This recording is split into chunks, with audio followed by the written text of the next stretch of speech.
नमस्कार मित्रों, मैं नीलाभ एक बार फिर से धर्म संसार पर आप सभी का स्वागत करता हूँ। हम सभी श्री कृष्ण और कालिया नाग के बारे में जानते हैं। यह कथा हमें भागवत पुराण और महाभारत में मिलती है, किंतु कालिया नाग के विषय में किसी को बहुत अधिक जानकारी नहीं है।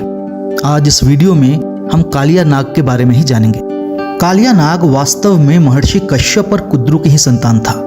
महर्षि कश्यप से कुद्रु को 1000 पुत्रों की प्राप्ति हुई, जिनसे 1000 नागकुल चले। कालिया नाग भी इन 1000 पुत्रों में से एक था। यह शेषनाग, वासुकी, तक्षक, करकोटक इत्यादि का छोटा भाई था। जब नागों और गरुड़ में विवाद उत्पन्न हुआ, तब गरुड़ ने सभी नागों को दंड देने का निश्चय किया। इससे सभी नाग उनसे भयभीत होने लगे। कालिया नाग विशेष रूप से गरुड़ से भयभीत था। पहले वह भी अपने बड़े भाई शेषनाग की भांति महासागर में रहता था, किंतु वहां उसे अपने प्राण का भय लगने लगा गरुड़ से। उसने सोचा कि यदि मैं यहीं पर रहा तो गरुड़ अवश्य मुझे मार डालेगा। यह सोचकर वो एक ऐसे स्थान की खोज करने लगा जहां गरुड़ ना आ सके। तब उसे पता चला कि सौभरी नाम के एक सिद्ध पुरुष ने गरुड़ को यह श्राप दिया है कि वो कभी भी वृंदावन नहीं आ सकते। जब कालिया नाग ने यह जाना तो वो महासागर छोड़कर अपनी पत्नी सुरसा के साथ वृंदावन आ गया और यमुना में उसने अपना निवास स्थान बनाया। उसके वहां रहने से यमुना विषाक्त हो गई। कहा जाता है कि जब तक कालिया नाग यमुना के अंदर रहा, उसके विष के प्रभाव से यमुना हमेशा उबलती रहती थी। उसके विष का प्रभाव ऐसा था कि मनुष्य तो छोड़िए, कोई चिड़िया भी यमुना नदी के ऊपर से नहीं उड़ सकती थी। यहाँ तक कि यमुना नदी के चारों ओर की घास तक सूख गई। कालिया नाग के भीषण विष से केवल यमुना किनारे खड़ा कदम्ब का वृक्ष ही सुरक्षित रहा। अधिकतर स्थानों पर कालिया नाग के 100 फन बताए गए हैं, किंतु कुछ स्थानों पर उसके 5 फनों के होने का वर्णन मिलता है। एक बार महर्षि दुर्वासा वृंदावन आए, जहां पर राधा ने उनकी बड़ी सेवा की।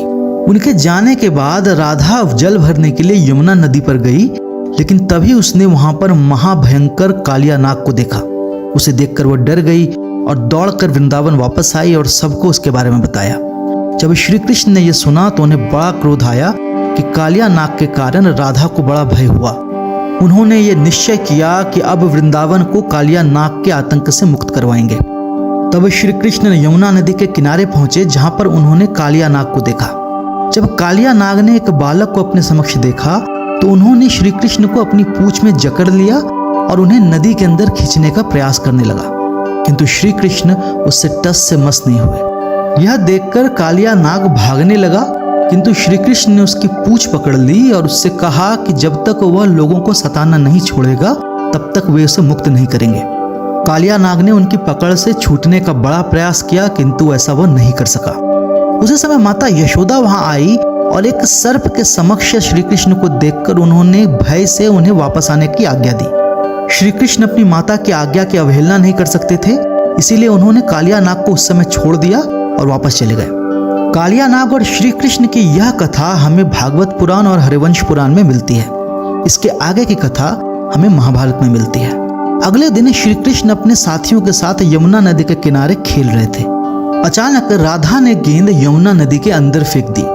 उसे लाने के लिए जब राधा यमुना नदी के पास जाने लगी, तब श्री कृष्ण ने उन्हें रोक दिया और स्वयं यमुना नदी में कूद पड़े। जब वृंदावन में सबको इसकी सूचना मिली तो वे दौड़े दौड़े वहां आए। जब माता यशोदा ने यह जाना कि श्री कृष्ण यमुना नदी में कूद गए, जिसके अंदर कालिया नाग रहता है, तो वे मारे भय के अचेत हो गई।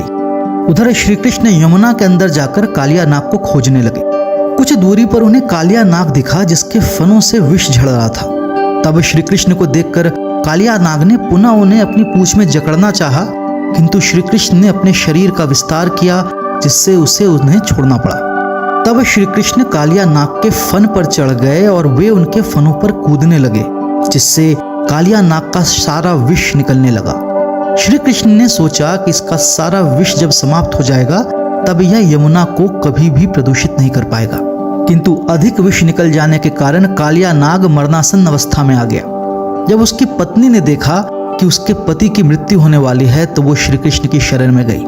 कई स्थानों पर लिखा गया है कि उसकी केवल एक पत्नी थी, जिसका नाम था सुरसा, किंतु कई स्थानों पर उसकी 6 पत्नियों के होने का वर्णन आता है।